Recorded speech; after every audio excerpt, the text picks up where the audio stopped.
What's up, guys? It's Tara with Tara Simon Studios. So I'm gonna do something super uncomfortable today, like really uncomfortable. And I want you to join in with me. I wanna go over the loss. I wanna go over what we've lost from COVID during that time. And I'm reflecting a lot on last year and all that happened. But I want to express to you, and I want to show you and be super vulnerable with you the things that I've lost during that time. And I want to also tell you about the things I've learned from that loss. So a lot of you guys know that I was engaged last year around December, and we were to be married in May. So COVID happened March 14th, at least where I was living. And of course, the wedding didn't happen because of COVID. And during the time of quarantine and all the craziness, there were just a lot of things that were revealed that we just knew that it wasn't right anymore. And so late last year, we called off the engagement, and it was a lot of loss. It was the loss of the idea of possibly having another child. For me, it was the loss of the idea of finding that person that was my person forever. It was the loss of a father figure for my son. It was a lot of loss. And during that time, there was also a lot of uncertainty. What's going to happen with TSS? Am I going to continue to be able to pay my coaches who rely on me? I have a couple single moms who work for me. What am I going to do? And how are people going to respond? With them losing their jobs and what's going to happen? The uncertainty of it all, right? But I remember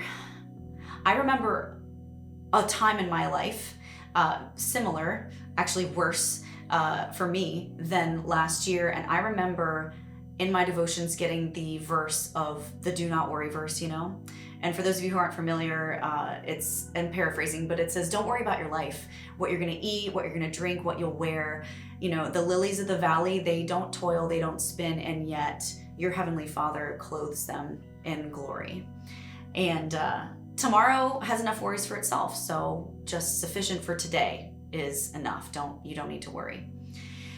And I remember that verse, and I just decided I'm gonna rest in what I preach. I'm gonna try to practice it. Like these are the times when you actually have to dig in and dig deep. And I was so resolved in the decision making that I made with my business, but I couldn't quite grab a hold of that same thing for my personal life.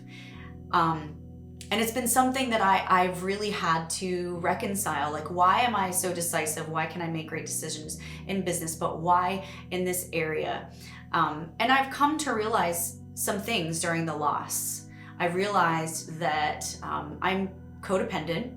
And that was a big revelation for me. I didn't really have a name for all of the things that I knew I was doing in my life, but now I know, like, okay, this is what you are, and this is why. And now that you know it, you can have the tools to work through it. So I'm learning now how to cope with that and how to have the tools to overcome that. I'm identifying what that is, and I'm calling it out. And when you call something out, it somehow loses its power at the same time. And so in learning that about myself, I've become so much more aware of the habits, the tendencies, the behaviors that take place when that kind of rears its ugly head, that I can then identify it and change course. So for me, I'm being super vulnerable here.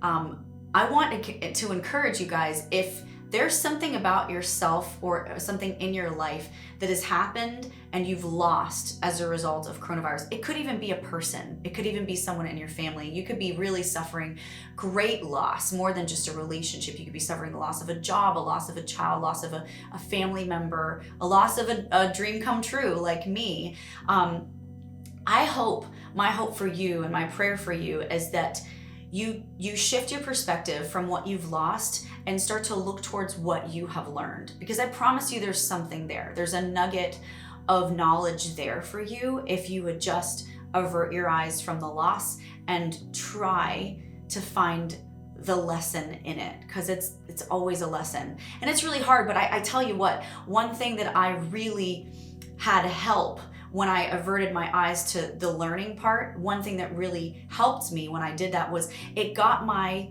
spirit of sadness out of the way. I began to have no more time to grieve the loss as much anymore, because I was too busy trying to now correct the thing and know what I needed to learn out of it. I was too busy about the work of the resolution than the repetition of the mourning in the problem.